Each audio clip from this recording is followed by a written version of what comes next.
আমার নবীজি খুনসুটি করতেন, স্ত্রী ছিল তার, সময় দিতেন, স্ত্রীদেরকে মোহাব্বত করতেন, ক্যাসাল লাগলে এটাকে সমাধান করতেন। একদিন আম্মাজান আয়েশার সাথে চরম গন্ডগোল, নতুন সিরাতটা পড়লাম আমি, এর আগে আমি চোখে পড়েনি। আম্মাজান আয়েশা বলতেছে, হুজুর, রাসূলকে বলতে, হুজুর আপনার ব্যাপারে আমি বিচার দেব।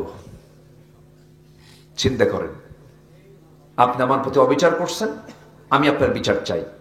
কে বিচারককে? ওমরের ডাক দেখেন, ওমরে ডাক দিয়েন না, কাকে? আব্বাকে ডাক দেন। সাইয়েদনা আবু বকর সিদ্দিক কানায় চলে গেল, উনি শুনেই তো খেপে গেছেন, বিশ্বনবীর বিরুদ্ধে আমার মেয়ে বিচার চায়, থাম।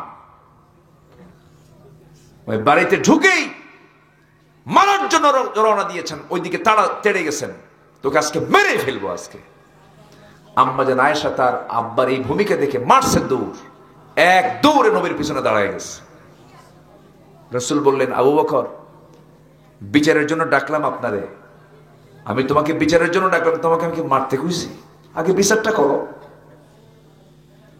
আর পিছনে দাঁড়িয়ে থাকা আমার নবীর স্ত্রী আম্মাজান আয়েশাকে বলছেন, আয়েশা তুমি দিলে বিচারের ডাক, তুমি আবার আমার পিছনে দাঁড়াও কেন?